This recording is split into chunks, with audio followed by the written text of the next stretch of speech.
reading from chapter 7 of the Bhagavad Gita, Knowledge of the Absolute, text number 17.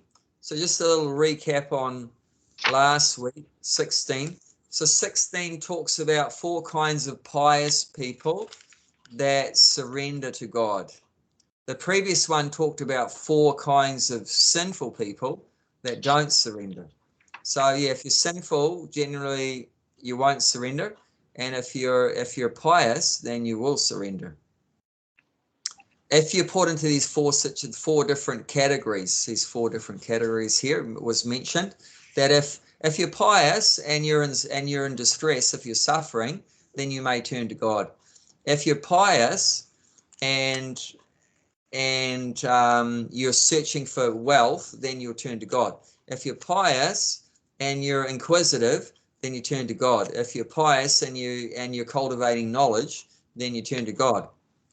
If you have a more sinful previous habits and conditioning, and you're suffering, what do you turn to? If you're pious and you're suffering, you turn to God. If you're sinful background and you're suffering, what do you turn to?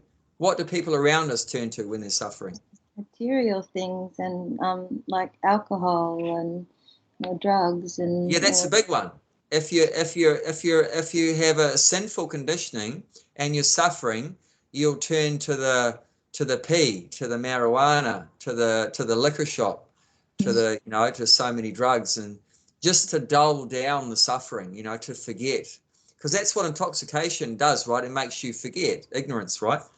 What are they trying to forget? They're trying to forget their suffering.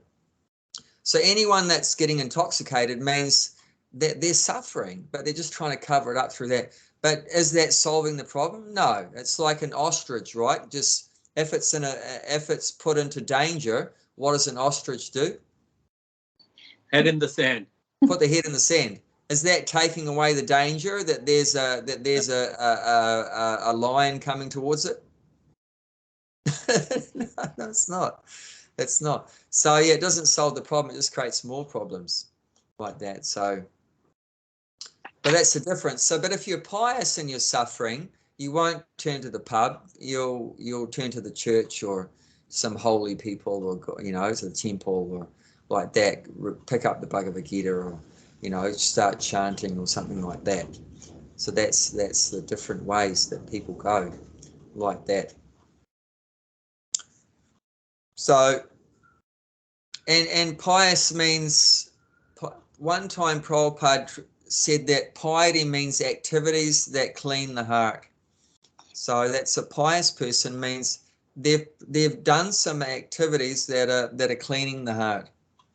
Of course, the topmost cleaning activities is bhakti, like chanting Hare Krishna, or take prasadam, hear Bhagavad Gita from devotees or whatever. But there's other pious activities that people. What are some examples of pious activities that have a purifying effect on the heart?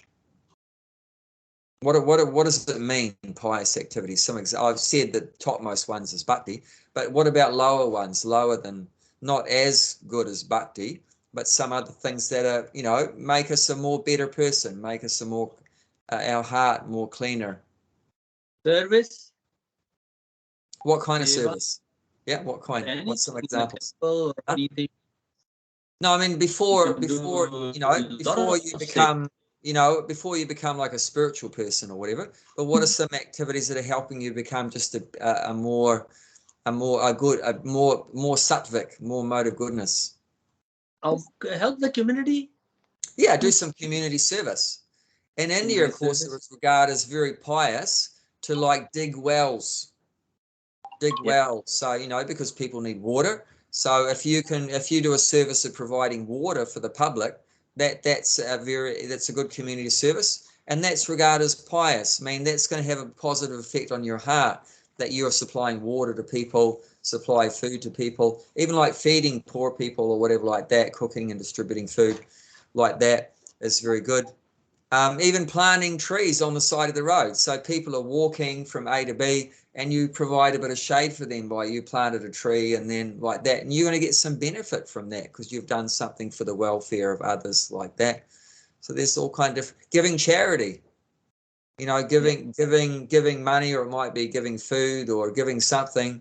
You know, a big one was giving cows. That's very pious activity, to donate cows, especially if you donate cows to a brahmana, you know, to a priest. And what is the brahmana going to do with that cow? He grew up with cows. He grew up. Oh, really? He was He's a knee-high to cowherd boy. grasshopper. He was milking cows by hand, and he would plow the land with bullocks. We read about it, hear about it, but he was doing it. He used to actually make the collar that you put over the neck of the bullock out of wood. He would carve it out of wood and plow in Fiji with the bullocks and everything. So what is a brahmana going to do when he gets a cow? It's milking the cow and then using the milk for The cow the, can't use the milk, you but know, that's actually not the main thing he would get from the cow, is just the milk. He would convert the milk into something else. spray the cow.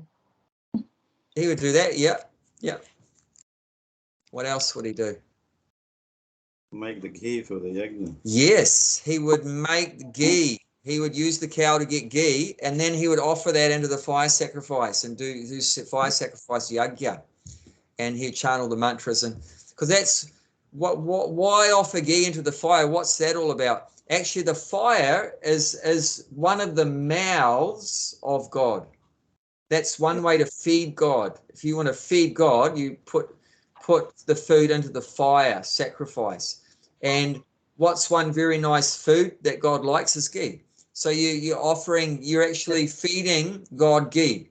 From the milk, you can make butter, then you make a ghee. Ghee is like a perfect. You cannot do next stage than the ghee. Ghee is the last stage, isn't it? You can't do first. Ghee, you don't make that into anything else. No, that's last is the perfect. That's what we offer. Yeah. Perfect. Yeah. Okay. So they're using the cow in the service of God. So that's a very pious activity that you're supporting that. So even though you didn't put the ghee into the fire, but you gave the cow. So that's pious. You've done a good deed. You know, you've supported God's service. That's called agyata sukriti. That means unknowingly you've done some very good deed, you know, some devotional service. Agyata means without knowledge, and sukriti means very pious activity, very good work. That without any knowledge, you know, that you're just giving a cow to this guy, you don't exactly realize maybe that he's a servant of God and that, you know, I'm helping a servant of God. You might not even have that knowledge, but you're just thinking, oh, you know, I want to, you know, give cows to people as a good deed or whatever, but not exactly knowing the details of why it's a good deed or anything. But you just giving it out like that without full knowledge, but you get some credit. So unknowingly, you're getting some credit. Like, I'll give you an example. When Prabhupada first came to America, he was all by himself. At one time, he went to a hall program and he wanted to sell some of his books. He brought some books with him, and he had his first canto Bhagavatam he brought with him from India. So, and he was asked to speak. So he can't speak and give out the books at the same time. So there was one American guy next to him in the audience. He said, can you look after my books, and if anyone wants them, can you know, receive the money and give them the book? And he said, okay, I'll do that. So, and then Prabhupada went to speak. So that guy got a lot of agyata sukriti. So he doesn't know that Prabhupada's a pure devotee. He doesn't know what it means, a pure devotee. He doesn't know anything about Krishna, but it doesn't matter. He got so much mercy from just completely in ignorance, but he did some service. He did some service like that, and he'll get so much credit. And maybe later on in that life, or maybe in his next life, he's going to become a devotee. You know, Krishna's going to bring him in like that. So does that make sense? Yeah. So that's what it means, you know, that, a pious person. So how do you become pious? You're doing some things for the benefit of others, some community services, social welfare kind of things like that. And that's cleaning the heart. That's purifying the heart. That's purifying the heart. giving some charity, doing some, performing some austerities, maybe some kind of sacrifices. Building hospitals. Yeah, building hospitals, that's a good one, like that. Building hospitals like that, it's cleaning the heart. Because in the material world, a tendency is we're becoming more and more selfish. It's all about me, I, mine, like that. But we want to break that down. So, it's instead of thinking about yourself, think about some other people for a change. It's not just about you. So that's trying to break down that big false ego that I'm the center of the universe and everything revolves around me, and that I'm God and I have to enjoy everything. So trying to break that down. So any activities that are breaking that down is good. And all of a sudden, people may not be able to accept Krishna consciousness. You can't go from deep, dark ignorance to Krishna consciousness in 2 seconds generally. So it takes some time. So start off by, help the old lady across the road. Why not? Oh no, it's not pure devotional service.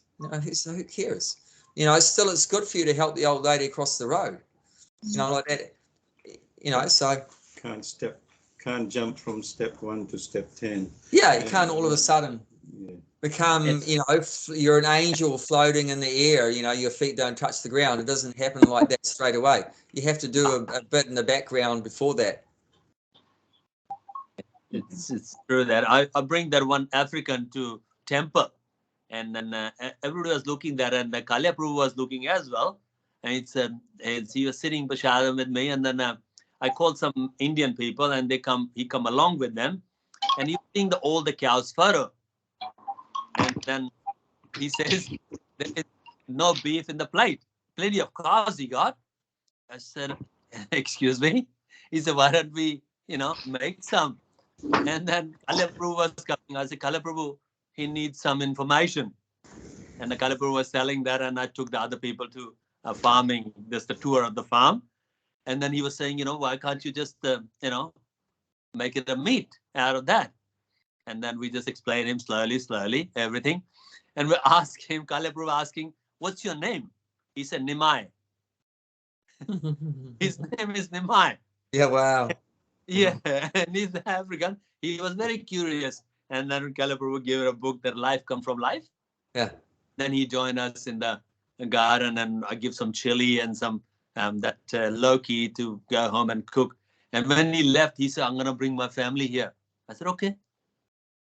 Yeah, bring your family, wife and kids, hopefully, because Prashadam, he had that, and then he makes him to think. So he don't know it's a blessed food, it's Prashadam. He was thinking just the food.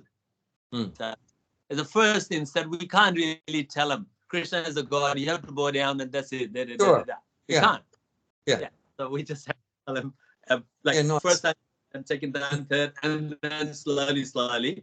Hopefully he will be understood. Yeah, definitely. One time, Prabhupada's guru, Bhaktisiddhanta Saraswati, he was walking with his disciples around Radhakund. And, in Vrindavan, Radhakund, Shamakund. So a very holy place. And many of the disciples were very rich householders, grihastas. And there's many beggars, of course, in many holy places, and Radhakund also included. There's many beggars. And they're just sitting down all on a line, like that. And you're walking, doing parikram and places like that. And the guru noticed that none of his rich disciples gave anything to the beggars. They didn't give anything to the beggars. And he stopped, because they were walking, he stopped and turned towards them and said, if you don't give, your heart will become hard.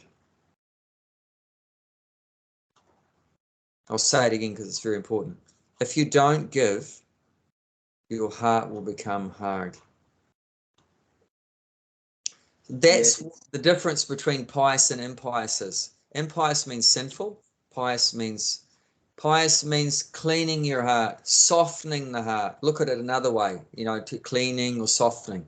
You got a hard heart or a soft heart. You got a clean heart or a dirty heart.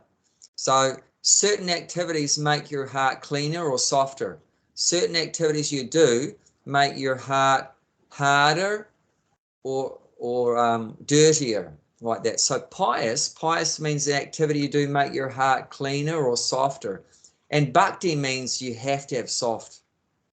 If you don't have a soft heart, forget about bhakti. You can't do bhakti with a hard heart. Bhakti means love, right? Love means your heart has to be open, doesn't it? You can't have full love. Like if you just, like I said, if you're just thinking about yourself, means can you think about someone else? That can't be love. Yeah, like a mother, right? Is a mother thinking about herself, or mother's thinking about a child? Only the child. Only the child. She never thinks about herself.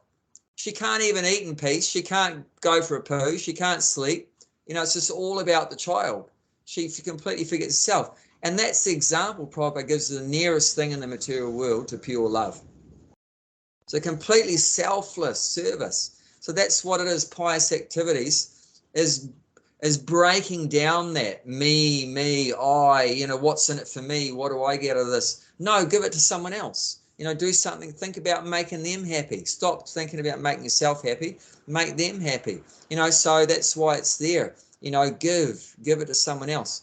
So, of course, on the other side of that, why is it possible those devotees didn't give money? What could be a reason why they didn't want to give money to the beggars?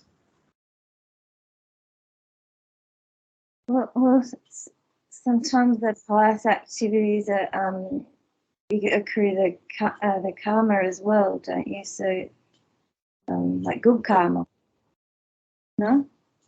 Or maybe What you're saying may be right, but I'm just asking what could be in their head, the reason maybe why they were thinking that they might be use money for drinking or smoking or something like that. Yeah, that could be a very possible reason why a devotee would not give money to a beggar, because he thinks, well, maybe he'll use it for some sinful thing. But the guru's point is looking at it a different point. Yeah, he may do or he may not. You don't know what he's going to do with the money when you give it to him. That's out of your hands once you've given it to him. What he does with it, you can't control that. But the guru's point is, if you don't give, your heart will become hard. I mean, if he takes that money and uses it for a wrong thing, like say buys beer with it, it'll make his heart harder. But the point is, what's happening with your heart? It's going to get softer. Which is more important? Yeah, getting softer. Your heart, your heart. Forget about his heart, but that we our first responsibility is what's happening to our heart. Of course, I mean, we don't want to encourage sinful activity. Definitely, we don't want to encourage sinful activity, and but the primary thing that's most important is our own heart. Definitely we don't want to risk.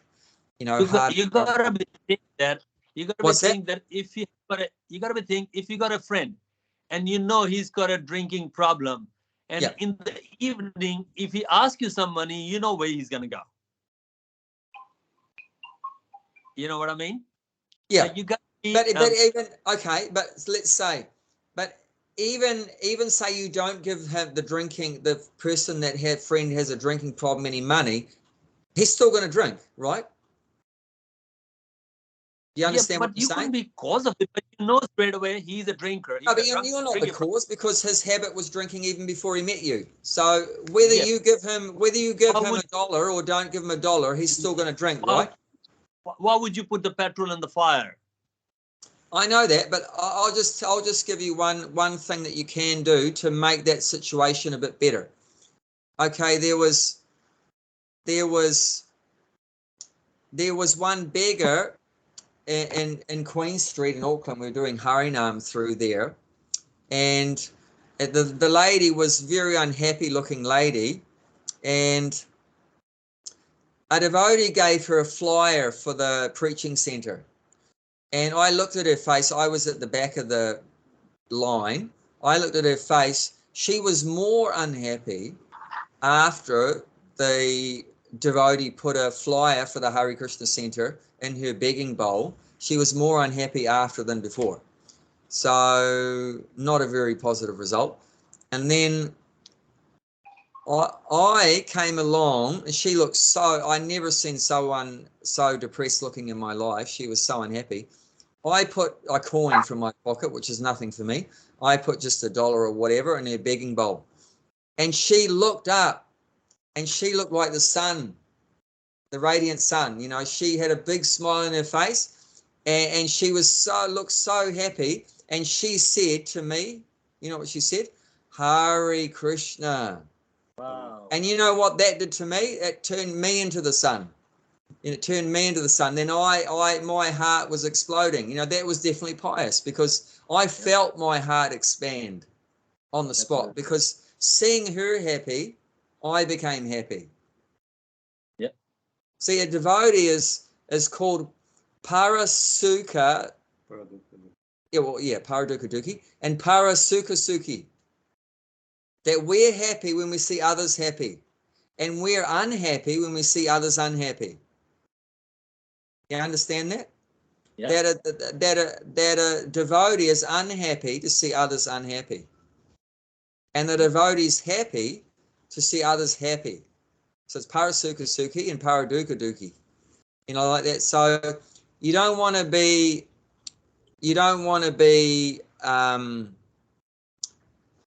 what would it be? Paradukkha Sukhi. That when you see others unhappy, you become happy. You know, that's a non-devotee. You know, when he sees other, that's Paradukkha Sukhi. That when others are unhappy, Dukhi, then you become Sukhi, happy. You know, so that's a materialistic person. But that's quite a lot of people around here. Like, you know, and no matter what, I know. neighbor should not be happy. That's it. Yeah. So, but Yeah. what pleases Krishna is that attitude of a devotee, that you're unhappy when others are unhappy, and that you're happy when others are happy. So, and automatically we feel that, you know. So that was Bhaktisiddhanta Saraswati's point. That if you give, it's going to open your heart. But of course, you try to give in such a way that's going to open their heart too. So, like I said, that you try to get them to chant Hare Krishna, and that's perfect. That's completely perfect. And then even if there is some bad karma there, that's nullified because they chanted Hare Krishna. One guy came to me in a car park in Bunnings once, and he said, you know, can you give me some money to buy a drink? I knew he might not use it to buy a drink. I said, I'll give you the money on one condition. He said, what's that? I said, I want you to say Hare Krishna. And he immediately said, Hare Krishna. And then I gave him $1. You know, and he said, you made my day. I feel so happy now. And then that once again opened my heart like that. So that's what you want to do. You don't want to go in any situation where your heart is like tightening up like that. That's a bad sign. If that's happening, you need to counteract it by opening the heart. You know, like that's that. The reason I'm poor for the last 30 years. I'm in Australia. That's why I'm poor. That's why you're poor. In 30 years, all my friends has got different properties, investment property. I'm still living in the rental house. That's the reason. Well, not just that. Also, Krishna's protecting you by keeping you in a simple existence. Yeah. I pay too. Yeah. Yeah. So I was just wondering, you know, ever since I came to Krishna consciousness, everybody's talking about, you know, cleaning out your heart and all these types of things and purifying your heart. But you know, it's not. We can't be talking about your physical heart because you know that you say, oh, you know, you've got all this junk for millions of lifetimes, and so what are we talking about? Because you know, you say that the subtle body gets transferred, but you know, is your heart that heart part of the subtle? Yes, so we're not talking about the organ of the body called the heart. We're talking about the soul is in the heart, So you're opening up the consciousness of the soul. But You're opening up the love. There's a person within the heart. That's us, the soul, and there's also Krishna's there. There's another person, and we're opening up expanding the love of that soul, not like constricting the love, making the love less, but making the love increase. In the last verse, I'm not talking about your heart inside the body is going to get bigger or something, or smaller. No, I mean, changing. you're talking about your heart chakra, or you're talking about is it in your aura? Is it? No, but I mean the heart chakra means there's an energy point in that heart region. Yeah, okay. Like, yeah. Like there's a crown chakra, means on the crown of your head, there's an energy point there. Yeah. So there's an energy point in your heart too. Okay. So when we're saying opening up the heart means that we're a spiritual being, and our nature is to love. And as Prabhupada defined it, that love means service. Love means service. So love is not a noun, a naming word. Love is a verb. If you love someone, you do something for them, right? Yeah. Right. So that's the nature of what everything has a function, right? Everything has a purpose. Like what is the function, the purpose of your chair? To give me my bum a rest. Yeah, to give you a bum a rest. What is the function, the purpose of your table? What did you say? What's the function, the purpose, or the dharma? The Sanskrit word is dharma. Or what's the purpose, the function of your table? Put things on the table. Support. Yeah, support things from being on the floor. Whatever you don't want on the floor, you put it on the table. Whatever you don't want on the table, you put it on the floor. Like you put your shoes on the floor. You don't put your shoes on the table. And you put your Bhagavad Gita and your japa beads on the table because you don't want it on the floor because the floor is dirty. Like that. So everything has a function. Okay, what's the function of the soul? What's the dharma? To serve God. Well, to serve God and serve just in general to serve. To serve the guru, to serve others, like that. But in relationship to Krishna. But it's service. That's our nature. And that's what love is. Love means service. Service means love. Why are you doing some service for someone else? Because there's some love there. If you have some love for someone, what are you going to do? You're going to do some service. Yeah. So you can't separate love from service, service from love. It's the same thing. Are we talking about the human love or God love? But it's all together, because if you love God, you love the humans, and you love the animals, and you love the plants, and you love everything. Yeah, and you might have forgotten to love God because you're in Maya, but you can't stop loving. So you're going to love, as Prabhupada said, either you love God, G-O-D, or you love dog, D-O-G, right? Well, so you might have forgotten the dog. Yeah, we have too. So you might have forgotten God, but you can't forget to serve. You're just going to end up serve a dog, or serve society, or serve the politicians, or serve your boss, or serve your wife, or your kids, or your grandparents, or your parents, or whatever, your body. Serve your body. Oh, the body's hungry. So what do? You race around madly looking for food because you're a servant of your body, Or the body's tired. So what do you have to do? You have to look for the bed. So we're always serving. You serve the body or someone else's body or whatever, the society, the country. So that's just our nature. So, but we want to open up that service. That's what I'm saying, So now my service is just centered around this body, but let's open that up. Okay, instead of just serving the body, I'll serve his body. And then let's go further. Instead of just serving his body, I'll serve all the Kiwis, and then expand that. We'll serve all the Aussies, and expand that. We'll serve everyone on the planet, and then expand that, the universe, and then expand that, all the universes, and then expand that, Krishna. You know, so that's what we're trying to do is, you know, expand the love, expand. And the ultimate expansion of love is when you love Krishna. And when you love Krishna, you love everyone. Then automatically you love the dog, and you love Shyam Sundar, and you love Bhakti Mala and Gulshan, and you love everything, the ant and the worm and everything like that. Softening the heart. Yeah, softening the heart becomes softened, it becomes more receptive to that love. Yeah. Yeah. But if you say you love Krishna, but you hate Gulshan or whatever, then that's a lie. You see what I'm saying? You know, because, you know, like if you got $100, that includes $1, that includes $5, that includes $10. So it's all included. So it means like that. If you love Krishna, you love everyone. Like some people say, oh, you Hare Krishnas, you just love Krishna. You don't love your family. No, it's not true. That's not true, because the family's included within that. It's like the family is like $5, but you've got $100. So it means you love Krishna, you love the family. And in fact, you love everyone's family.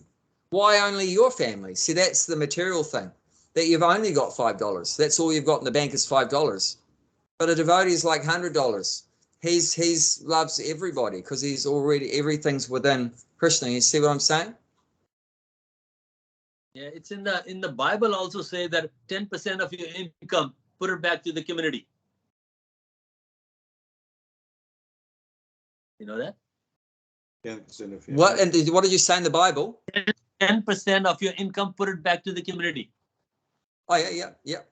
I mean, Yes. One of our acharyas, Rupa Goswami, follows the Lord Chaitanya, 6 Goswamis. His formula for charity is you give 50% to the Krishna consciousness movement for the purpose of spreading Krishna consciousness. Give 50%. And 25% give it to your family for their needs. And 25% you keep it for emergencies. But will it possible in this day and age? You can't be surviving 25%. That's a good point. It's only possible if you live a simple life. Yes, but it's still like if you earn $100, can you survive in $25? Hard. Only if you live a simple life. Simple life means only you live just enough to survive, just enough for your bodily needs. If you live the life like as the Prabhupada says, 1 acre of land and 1 cow. Yeah. You can make a fuel, milk, everything out of the cow and grow your own vegetables, and then you will live in very little earning. Yeah. And I was talking with Shyama Sundar. When Krishna came to this earth, where did he go? Vrindavan. Did he go to New York or to Mumbai or London? Why Lord Rama, Lord Krishna, they all born in India. You know why? Why not they born in Tokyo, London, and New York? Why not? No, but even in India, did he go to Delhi or Mumbai or Calcutta or something? No, he went to a little village, because what God's trying to show by example is live a simple life. Yeah. Live a simple life with cows, like you were saying.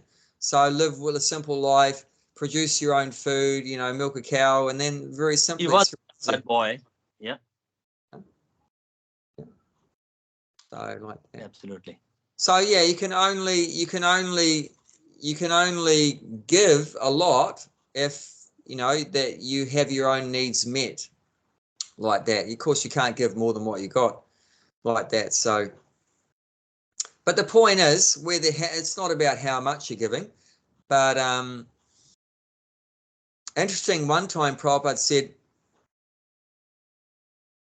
something about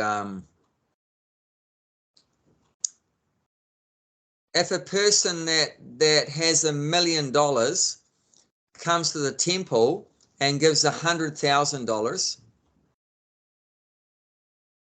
and another person comes to the temple and he has $1 and he gives $1, which does Krishna appreciate more?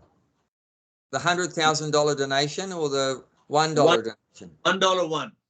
The $1, because he gave 100%, where the other guy only gave 10%. In a love, you get bankrupt and you'll be the happiest person on the planet. You may not be having money, but you'll be happy. Yeah. So there's different things we could talk about there, but just the basic point was that we want to open up the heart. You know, we want to expand the love. We want to develop, you know, a softer heart means more love, and ultimately that love will reach Krishna. But like I said, you can't get from, you know, a very small amount of love for Krishna to the, you know, full amount of love for Krishna. So these other things can help us along the way, because what this talked about last week in 7:16, these are not pure devotees, but this is just getting your foot in the door. This is just getting your foot in the door. And after you get your foot in the door, then you can, you know, go deeper. And, you know, we were talking about last night here about sublime. Prabhupada said Krishna consciousness is very sublime. And he meant very deep. So you're not going to become a pure devotee as soon as you put your foot in the door.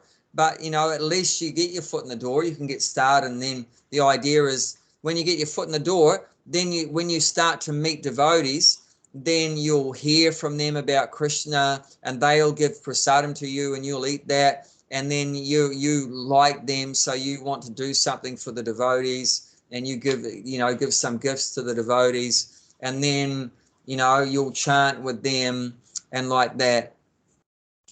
It's said that's how, you know, we all know Narada Muni is such a great devotee, pure devotee, Narada Muni. But do you know the history of how Narada Muni became a pure devotee? Because he was eating the remnant for the leftover from sadhus that his mom was serving. Yeah, his mother was just a maidservant, and she was serving some devotees, pure devotees.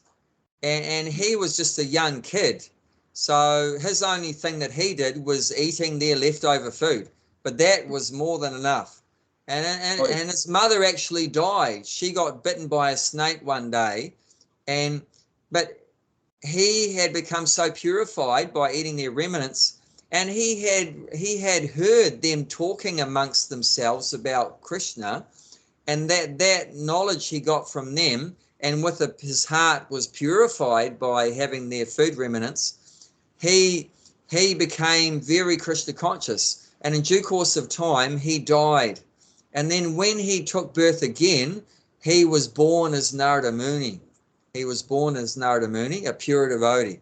So that's what I mean. It takes time, but you want to get your foot in the door. So your foot in the door is if you can somehow, you know, get to the point where you meet devotees. That's fantastic. You know, but these things can lead us to that point where you do some pious activities like that, and then maybe you're in a suffering condition, and what do? Then you go to the devotees, you know, or you meet a devotee by Krishna's grace, and then you submissive, and you hear from them. Like I said, you know, I mean, like Gulshan said, the empty glass is lower than the full glass, so you're very humble, and then you hear That's from why them. whenever your guru comes, you give it a little higher seat, isn't it? Yeah. That's the only reason. If you want to observe, you have to be lower. There's no other way. Yeah. And okay, so let's read text 17, and we can discuss that. Tesam jnani nitya yukta. Tesam jnani nitya yukta. Eka bhakti vashishyate. Eka Bhakti. Priyo hi jnanino yartam. Priyo hi jnanino See that word there, the T on the last word, you put that on the end of the word before. So jnanino. So instead of saying jnanino, you say jnani not yartam. So that makes it flow easier. there's actually an A in front of the T, but that's been hidden. That's why it's got the apostrophe there. So to make it flow easier, they've made the A silent, and then you tack the T onto the word before. So priyo hi gyani notyatam. Priyo hi gnanino Aham sacha mam priya. aham satya mam priyah. Beautiful one. Yep. Tesam jnanani nityayukta Te samgyani nityayukta eka bhakti vasishyate eka bhakti vasishyate priyo hi jnaninotyartham priyo hi gyani notyaktam aham sacha mama priyah. aham sacha mam priya. Gulshan, do you want to have a go? No, it's okay. I got twice. That's fine. Okay. You want to read the translation then? Yeah. Of course, the one who is in a full knowledge and who is always engaged in a pure devotional service in the best, for I am very dear to him and he is very dear to me.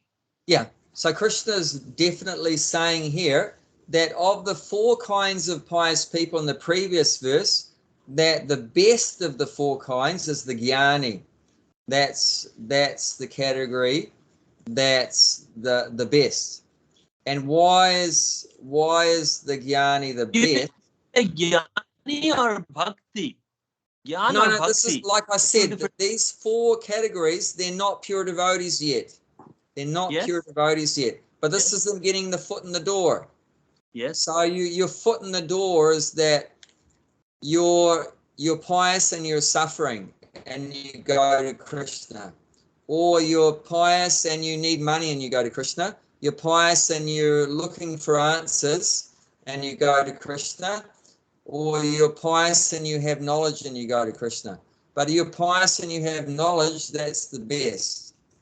Because like it's saying here, because if you have knowledge, then Krishna becomes very dear to you. Okay. And that if Krishna becomes dear to us, then we become dear to Krishna.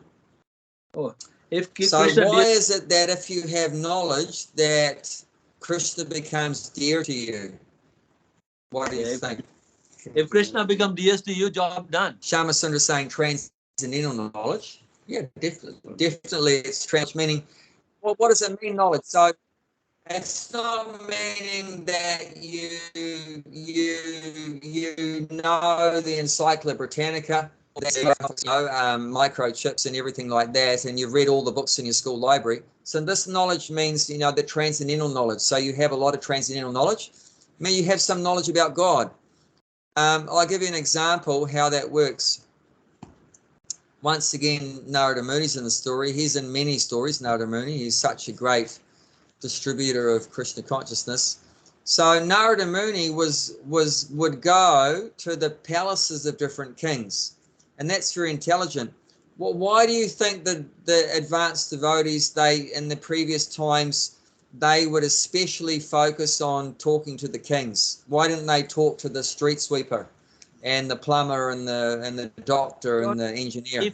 Why do they speak to the kings? If the king does something, the whole community, the town or country will follow the king. Yeah, if you make the king whatever, then everyone else is going to do the same. Like, for example, when who was that king in India that became a Buddhist? Which one was that? Ashoka, yeah. Ashoka. So Ashoka became a Buddhist, and what did that do to the whole country? They all became Buddhists. Yes. Yeah, so that's the thing, and if the top person becomes a Hare Krishna, then everyone else underneath becomes a Hare Krishna.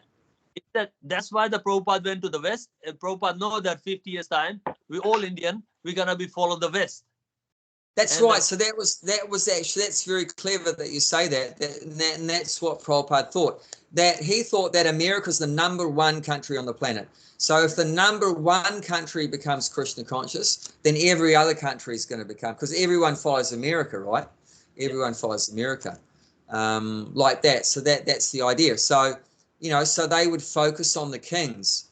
And so anyway, Narada was speaking to King Bhishmaka, was one of them, Bhishmaka. So and he would always say that, Krishna's the most beautiful person, and he would describe Krishna's beauty. And Krishna's the most knowledgeable person, and describing how he knows everything. And then, Krishna's the most strongest person. He's lifting Govardhan Hill and doing so many things. He kills all the big demons and everything like that. And Krishna's famous, and Krishna's so renounced. Bhagavan, right? Bhagavan full of 6 opulences. So anyway, he's always been coming to the palace and glorifying Krishna to the king. But his daughter, Rukmini, was hearing this. Rukmini's hearing, Krishna is so beautiful. Krishna is so famous, so powerful. And what do you think that developed in her? she wants to become a wife of Krishna. I don't want to marry anyone else except for Krishna. Krishna's the most beautiful. He's the strongest. He's the wealthiest. Why do I want to marry some other useless guy that doesn't have any money? Krishna has everything. Why do I want to marry some weakling? Krishna can lift universes, like that. So she became attracted and she fell in love with Krishna before she even saw Krishna, just by getting knowledge. Just by getting knowledge about God, she sold her heart to God, by getting more and more knowledge. So that's why the first process is hearing. So we're getting knowledge, transcendental knowledge, just by hearing more and more and more, and then naturally we'll surrender to Krishna. So that's why the Jnani, because he has more knowledge about God, then naturally his heart has more love for God, because he has knowledge. If you're an ignorant person, it means you have no knowledge, then you're not going to have a loving relationship if there's ignorance there. You have to know about the qualities of the person. Like, can you love your wife if you don't know what she looks like? If you don't know what abilities she has? No. You know some of the attributes, the qualities of the person, and then the love flows. So you have to know about someone first before you love them, right? Does that make sense? Yeah. First you know about a person, and then from that knowledge, then the love develops. How can you love someone you don't know anything about? If someone says, "Oh, boy, what's your wife like?" I don't know. What's her name? I don't know. Where does she live? I don't know. How tall is she? I don't know. What color is her skin? I don't know. Is she a good cook? I don't know. So obviously you need knowledge, and that you become attracted to the person the more you know about the person. When I fall in love with you, I did not know anything about you, but your energy, your aura, your ojas. But that's knowledge. That's knowledge. Okay. Yeah, that's knowledge. Yeah. And then second thing, I'll give an example, right? Even it's not just through talking, right? Because when Prabhupada first went to the West, right, in 1965, 1966, then it said he had such a thick Indian accent. I mean, from Prabhupada's lectures, right? Such a thick Indian accent, a good English, but with the accent, right? So for the Americans there and that, they had a very hard time understanding his lectures. And many of them said, I didn't know what Prabhupada was saying. However, after the lecture, he would feed them prasadam. He would cook for them, and then he would serve them. And then after they finished, he would clean their plates, and if they had any mental problems or whatever, he would listen to them and be, caring for them and everything, be there for them. He was like such a good friend, and they fell in love with him. And that's also knowledge. You know, what knowledge did you think, in terms of what I've just said, what was the knowledge? What was the knowledge they got from that interaction? They if they say they struggle understanding Prabhupada, but they can feel the Prabhupada's service to them. Yeah, and what did I say service means? The prashadam and then cleaning and listening, that they also But service equals knowledge. That's love. So they felt that love. You know, Prabhupada was serving them, always feeding them, love. and if they had a problem, he would listen to them and like that. So much love, and there's just this compassion and caring like that. Well, what in your heart? What do you want? You want to be cared. Someone cares about you, right? Isn't it? Yeah. Isn't it? Yeah. Of course. And that's we want that. We see what I'm saying is we our nature is to give love, but also our nature is to receive it. You know what I'm saying? Does that make sense? Because love is two-way. It's not only my nature is just give out love, give service, but also to receive it. Like what does it say here? What? When you give, receiving is automatically. When you give, you receive that. You don't expect that it comes. Yeah, like it says, what does it say, the verse? For I am very dear to him and he is dear to me. So it's two-way. The devotee loves Krishna and Krishna loves the devotee. So we need that. It's not only we need to do something for Krishna, but we need to accept Krishna's love for us, his service for us. Yep. And then the next question, well, I don't see Krishna serving me. How is he serving us? Do you think right now, up till this day, forget about the future, up till this day, what service Krishna has done for you? Oh, countless service. He provides the sun, which gives a vegetable. That's a good one. And like you breathe, every day you breathe, where the air come from? Yeah. You won't even have one breathe without Krishna. You can't even have one step. Yeah. Everything. It's just so water. The list goes on and on of what Krishna does for us. Food, water, air, sunlight, the body. Where does the body come from? From where does my wife come from? Where does my kids come from? Where does my parents come from? Where does the earth that I stand on, the house that's over my head come from? It's all coming from Krishna. So he's serving us so much. But are we conscious of that? No. But the jnani is. Remember, this is knowledge. If you have knowledge, then you know where the food comes from. If you have knowledge, you know where the air comes from. If you have knowledge, you know the sun's coming from Krishna. The water's coming from Krishna. And if you know that, what do you think is going to be the result of knowing all that? Krishna's given me everything. Well, in that case, what should I do? Okay, I'll give Krishna some incense. I'll give Krishna some flowers. I'll give Krishna a sabji. I'll give Krishna, some of my bodily energy. I'll carry something, to the temple, whatever. And see what I'm saying? If you're ignorant, I mean, Krishna's doing stuff for us whether you know or not. But if you're ignorant, you think God's not doing anything for me. But if you have knowledge, you realize God's doing everything for you, and then automatically you'll want to do something for him. On top of that, he don't send any invoice. He doesn't send an invoice, yeah. Because electricity, you use it, they send you an invoice. If you don't pay, they'll disconnect. Isn't it? Yeah. In a mobile phone, if they don't pay, they will disconnect. And Krishna never send you an invoice. Never ask you anything. How good is that? Yeah. So this is the best category to come to, is have knowledge. And then automatically when knowledge is there, you'll be like Rukmini. That automatically when you know a lot about Krishna, automatically you'll want to be, an intimate servant, an intimate devotee like that. And because of the intensity of Rukmini's desire to have Krishna as her husband, then Krishna agreed. Even though Does Krishna need to have a wife? No.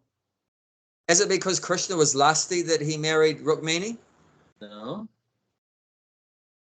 No, he's got hundreds of millions of goddess of fortune Lakshmi serving him in Vaikuntha. He doesn't need to marry anyone in the material world. But it's because of Krishna's reciprocating with her love that she has for him. So Krishna's accepted that her desire. You want me to be your husband? Okay, I accept you as my wife, like that. So Krishna's reciprocating with her service, with her love, her desire, like that. That's beautiful, isn't it? And they lived Radha's happily ever love after. was different than Rukmini. What's that? Is that Radha's love different from Rukmini's love? No, because Rukmini is an expansion of Radha. Actually, Rukmini is not a material woman. She's actually a goddess of fortune, a Lakshmi, that is incarnated in the material world with Krishna. But she's showing us the process. Jayanti's waving in the background. Showing us the process. You know, so Lakshmi is there right at the back. Hare Krishna. yeah, Lakshmi's at the back. Yeah. Krishna doesn't send an invoice because he loves us. He wants us to love him back. Yeah. That's the free will. Whether you love Krishna or you don't love Krishna, Krishna can't force you to love him. That's a free will. Like 97% people in the world, they don't love Krishna. They don't know about it. Yeah. Only 1 or 2 or 3% they do love Krishna. They know about it. He gives a free will. It's your choice. And we know absolutely that Krishna's love for us is unconditional because, like you said, 99% of the people don't love Krishna, but Krishna's still giving the sunlight, still giving the air, still giving the water, still giving you money, still giving you family, happiness, and everything like that, even though you don't appreciate it all, So, but imagine what Krishna will give to you if you do love him. Think about that. Jackpot. Yeah, you hit the jackpot, mate. Krishna's giving you all your bodily necessities, even if you hate him or even if you forget him. What he'll give you on top of that if you love him. And an example of that is, sometimes Prabhupada would sing Jai Radha Madhava, and he'd stop in mid-sentence. And you know what would happen? I've told you before. Yeah, the tears from the eyes just come sideways. Sideways, not downways, sideways, like a water pistol, and devotees getting wet. You've heard some of those stories? Have you heard some of those stories? The tears would be spraying out of his eyes, and the devotees sitting at his feet would become wet. They would have his tears on their body. And that's what extra you get on top of sunlight, water, and food, and a house, and a car, and money in the bank. That you can't get unless you have that love for Krishna, which is developed through knowledge. And one time I heard that, in one of the lectures there, Prabhupada was first thing in the morning, and the devotee reached there 4 o'clock, and then he was doing that Mangalati, wasn't started that, and he was praying that Maha Mantra. And then when the devotee came and they seen that Prabhupada has got a flower garland all the way to the knees. Where that come from? Prabhupada said, I don't know. So the Krishna is so mercifully seen that, and then he come and put the flower garland. First thing at 4 in the morning, where to get that from? That was the truth. Prabhupada disciple says that. It's seen all the way, like long garland, we give it to Krishna. That's the one, all the way to the knees. And then in there, so he was just when he was doing the Maha Mantra before Mangalati. That's mercy. So yeah, the extra mercy you get. I mean, God's mercy is given to everyone for, like I said, necessities and everything. But special mercy that you have a face-to-face, personal relationship with God. Once you have that full knowledge and then you devote yourself to him, then he devotes himself you know, to you. And that's nothing more than that. There's nothing higher than that, you know, when you have such an intimate Absolute relationship with Krishna. And then there's always your voice is choking up, the hairs are standing on your body, and your tears are pouring out of your eyes, and you're falling on the ground. And actually the pure devotee has to control these things. You know, some of you might say, well, I didn't see Prabhupada doing that all the time, because actually he's feeling that all the time, but he has to control that so that he can do his service. There's a pastime mentioned in the Nectar of Devotion where one devotee in Dwarka, Krishna's final place he was in, first of all he was in Vrindavan, then he went to, it was a test. Where was the second place Krishna went to after Vrindavan? Dwarka? I don't know. No, that was the third place. Where was the second place? Why did Krishna leave Vrindavan? What was the purpose of him leaving Vrindavan externally? Why did he leave Vrindavan? I'll give you a clue, to kill someone. Oh, I'll give you another clue, starts with K. Kamsa. Yeah? Kamsa. He left Vrindavan to go to Kamsa. I mean to Mathura to go to kill Kamsa. And then after that, you know, he is looking after his family members in Mathura, but too many demons were attacking Mathura.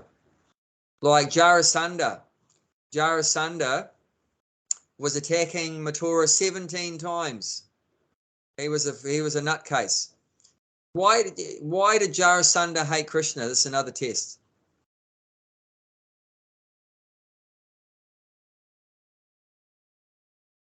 I can't remember. Jayanti said, two of Jarasandha's daughters he married off to Kamsa. So Krishna killed his son-in-law. So he was pretty pissed off, to say it bluntly. He was pretty peeved off. So Krishna killed his son-in-law. So he vowed to rid the earth of the Yadu dynasty, to Krishna and the Yadu dynasty. But the 17th time,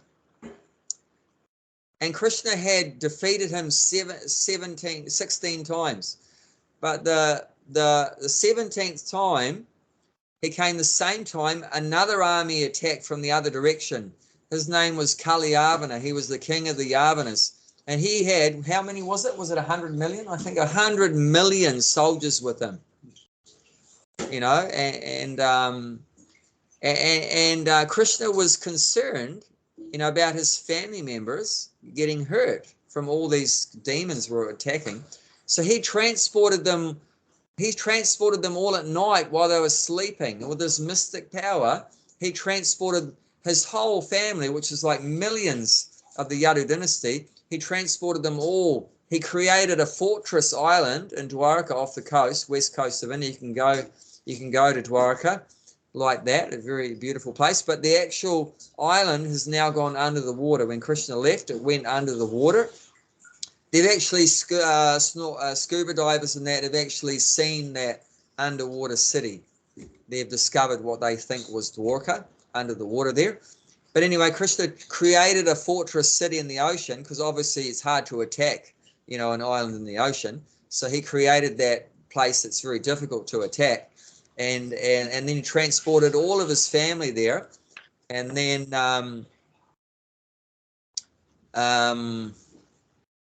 why did I bring that up? Because I was talking what was I going to say about Dwarka? It was Kaliyavana before that. Jarasandha before that. Something happened, and what was happening in Dwarka? What was the subject I was talking about? What was the second place he been to? Which is Mathura, to the Kansa. And then because his two daughters, Jarasandha's married, and 16 times he attacked with that. The 17th time. Yeah, but before that. Before I said talking about Dwarka, what was I? You said why Jarasandha was attacking. Because his sister married two daughters. No, before that though. Before that. I wasn't there. Because it was something to do with Dwarka. It's, you know what? Krishna makes you to forget it because you're doing the Krishna's pastime. But there was some nice pastime in Dwarka Yes. that I was going to say. Yeah, I went there to see the Bhed Dwarka as well. When you cross that, the ocean goes to the other side, and that's called a Bhed Dwarka. It's Yes. very beautiful there. Yes. Too. I've been there. Yeah, see that beautiful. And there is the one Krishna deity has got a watch in that temple. Do you know that? No? Okay. There's one deity has got a watch. Where that watch come from? It's like 50 years ago, there was one Westerner, and then they were telling that, you know, this is the God Krishna. He said, well, if it's the God, because this watch is run by the pulse. If that watch runs, then I'll see he's real. He put the watch on the deity, and it's running. It's been 50 years, and then that Westerner become a devotee. And the watch is still there on the temple. Okay. Yeah. Wow. If you Google it or YouTube it, you can see that. Yes. It's and then when they're dressing up, and then they take the watch off, and the watch stop. When they put it back on the wrist and start, because only is run by the pulse. It has got no battery, no winding, nothing, and it is working for the last 50 years. Okay. Wonderful. If you go to Dwarka next time, Yes. you notice that. So We'll many go special leelas. Okay. Well, let's get into the purport while we still have a few minutes left. Let's just read the purport. You want me to read it? Oh, well, who else? Yeah, sure. Go for it. Free from all contamination of the material desire, the distressed, the inquisitive, the penniless, and the seeker after supreme knowledge can all become a pure devotee. But out of them, he who is in knowledge of the absolute truth and free from all material desires become a pure devotee of the Lord. And of the four orders, the devotees who is in the full knowledge and is at the same time engaged in the devotional service is, the Lord says, the best. By searching after knowledge, one realized that his self is different from his material body. And when further advanced, he comes to the knowledge of impersonal Brahman and Paramatma.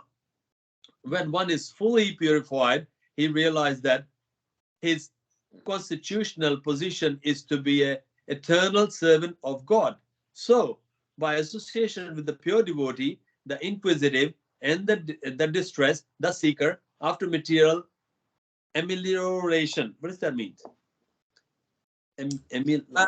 Some material results, returns.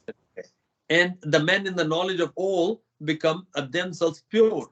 But in the preparatory stage, the man who is in full knowledge of the Supreme Lord and is at the same time executing devotional service is very dear to Lord. He is situated in the pure knowledge of the transcendence of the Supreme Personality of God, is so protected in devotional service that material contamination cannot touch him. Yes, so Prabhupada's indicating in the purport why the person in knowledge is better than the others. He mentions it here. But out of them, in the third line, but out of them, he who is in knowledge of the absolute truth and free from all material desires becomes a really pure devotee of the Lord. So the idea is, if you have more knowledge, that knowledge is helping to overcome the material desires, to supersede the material desires. When you have more knowledge about Krishna, you don't care about the material desires anymore. You don't care about them anymore. You develop so much attraction for Krishna and love for Krishna that everything else becomes meaningless. Like, I'll give you an example. Then Dhruva Maharaj, right? He had material desires. What did he want? He wanted a big kingdom, right? The whole world. He wanted the whole universe. He wanted to control the whole universe. And then he met once again Narada Muni. Narada Muni's meeting everyone. So he met Narada Muni. And Narada Muni, he asked Narada Muni that, I want to find God. So Narada Muni explained to him how to do bhakti. And then he did bhakti for 6 months. And within that 6 months, then God came to him and he could see Krishna standing in front of him, Lord Narayan standing in front of him. And then, remember in the beginning, he wanted big material desires. But when he got to the point where he could be seeing God right in front of him, what did he say? That anything. Now that I'm seeing you, Yeah. I have realized that everything else I wanted in my life is like bits of broken glass. And you are like, he said, Divya Ratnam. Divya Ratnam means you're a transcendental jewel. But everything else I wanted, all these material things, is like bits of broken glass. I mean, if you have a beautiful big diamond, will you be interested in glass? No. Of course not. What happens? What's the quality of broken glass? Well, diamond is a higher taste. Of course, it's very beautiful. It's not going to hurt you too, right? It's very beautiful. I mean, broken glass, see, glass, it's going to glitter, right? It's going to glitter because it's going to reflect the sunlight, right? So, what's that shiny thing over there? And you touch it. What happens if you touch broken glass? You're cut. You're going to suffer. So that's the thing. So all these material things we're running after is like bits of broken glass. It's attracting us because Maya's attracting us, right? Oh, I'll run after that woman. What happens? Cut. I'll run after that money. Oh, that money looks good. What happens? So you run after the money. Cut. I'll run after this big position. I want a big position and power. It's very attractive. Everyone's going to respect me and everything. But what's the result? Cut. You know, so it's like bits of broken glass.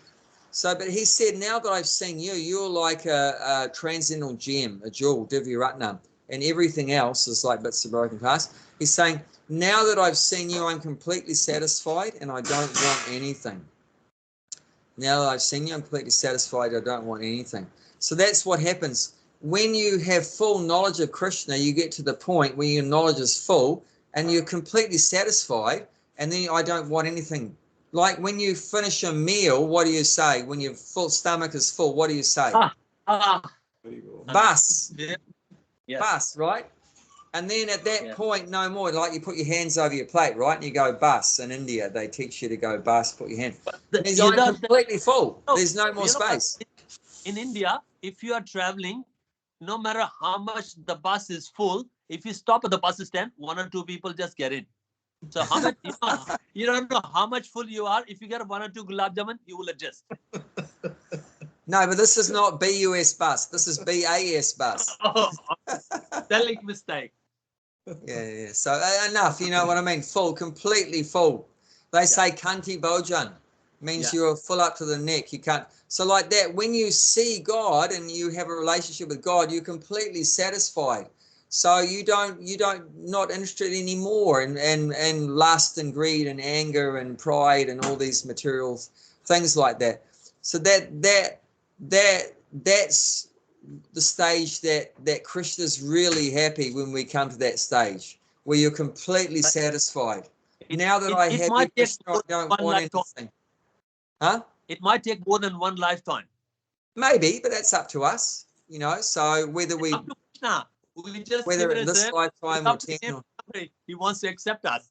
It's up to him. No, it's not. No, I disagree. I know. What do you mean if he wants to accept us? You know, his love is unconditional. He's accepting everyone. That's true. You do your duty, but don't get the result like, hoping for that he has to be accepted today, tomorrow. It's up to him. I did the exams, give them my answers. Up to him. If he wants to mark my exam 5,000 years time, I have to wait 5,000 years. I've got no choice. I love. Yeah. I mean, but it's unconditional, his accepting us. But the thing is, do we accept him? Yep, that's the real question. But the question is, when he will accept, that's where the game starts. No, he is already accepted. Okay. We're his children, but we've run away from home. So it's not a question whether he wants us at home. It's a question whether we want to come home. It depends, you know. It's. I mean, if you're with your parents and you leave home, then you can't say, do they want me or they don't want me? No, of course they want you. But the problem is you wanted to leave home and you don't want to go back. That's the question. The question is not whether they want you to come back. The question is, do you want to go back?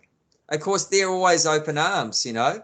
The mother, the father, they always love the kids. What efforts would you do to go back? Say what? What efforts you will do, what degree of efforts you do to go back? That is the question. It's not a question of whether they want you or not, whether they'll accept you. Or they're not going to say, you say, Mum, Dad, can I come home? They're not going to say, you know, bugger off, don't come back. No, it's not like that. You're never going to find that. The question is, do you want to come back to them? You know, so that's the question. Yeah. That's the question. If you call up your dad saying, oh, Dad, you know, I've really suffered a lot since I left you guys. You know, can I come back? He's going to, what is he going to say? Where are you? I'll come right now. No, I'll come right away and pick you up. No, I told you what he said. When I left first time home, and I said that, he said, I told you, didn't I? Yeah. So, but they're going to have that open arms. Was his it's like open arms, yeah. Yes, that's right. And I mean, even our material parents, they might have, you know, some limitations, but Krishna is the supreme parent. He's unconditionally open arms. Door is always open. Yeah, human love always have a condition. I love you, what I can get in back. But God love is different. Yeah. There's a difference between human love and a God love. Yeah. God never, like, you know, he's merciful. He never say like that. In human love, if I say I've got a girlfriend or wife, I love you, and she will expect something in the back. Yeah. But God love is different. Yeah. But once you love, that's it. God will accept everyone, regardless. Yes. Yeah, that's the difference between human love and God love. Yeah. Ocean of mercy. Yeah, Kripa Sindhu. Mm. Yes, Kripa Sindhu. Yes, that's wonderful. Mm. So it's like, you know. You want to say anything? No, yes, anything you'd like to say? It's so good. Yeah, in terms of that coming back home, like Abhay Prabhu was saying, you know, he, the more keen we are, you know, how fast we want to go back home, then he will even give you directions. You know how we look at the map or the GPS and all that, what's the best route and, and all that, and, you know, the shortest route. So he'll guide you through all that. He'll outline all that. The acharyas are given that anyway. Yeah. But he will do the margdarshan, you know, as we say. He will give you all that. Reveal the within. It's how, when we seriously want to get back real quick. So it's based on two things: your endeavor and his mercy, and then job's done. Yeah, and his mercy comes after endeavor. Yeah. First of all, you have to do endeavor, and his mercy will come after. If we say that first he has to give the mercy, that doesn't work like that. You have to do endeavor. Yeah, I mean, when he wants me to come to the temple, I'll come to the temple. No, it doesn't work like that. First of all, you've got to try to get there, and then he'll help you. Yeah, but see, it's not. He's not going to make the first move. You know, you have to make the first move, and then he'll reciprocate. He's the magnet, and we are the steel. We go close to him. Magnet never comes to steel. Steel goes to magnet. That's a good example. That's nice. That's simple. So we have to go. He doesn't come. Depends. It's like if the steel is so heavy, the magnet come close to that. Like if it needs to be a Duryodhan to kill, he will come. It depends. So if Shishupal has to be killed, he has to come. If Kansa has to kill, he has to come. If Ravana has to kill, he has to come. Depends. Other than that, we are the And little piece of mainly steel why going that is towards it. there, mainly why that is there, it's in response to one of his devotees or more than one devotee, you know, being put into difficulty. So mainly he's responding to some, you know, suffering a devotee is going through more than just responding to the demon. Yeah. It's the fact that the demon is hurting the devotee that's causing the response. That's what he came for the Prahlad case. Yeah. And But once again, it's love. You know, it's love. Okay, I that had to be a pure you're hurting someone that Krishna loves, so he's going to take you out. Oh You yeah. know, and that when he takes you out, then you're purified. Once again, you become pious. You See, get that's no talking about the heart chance. become cleaner.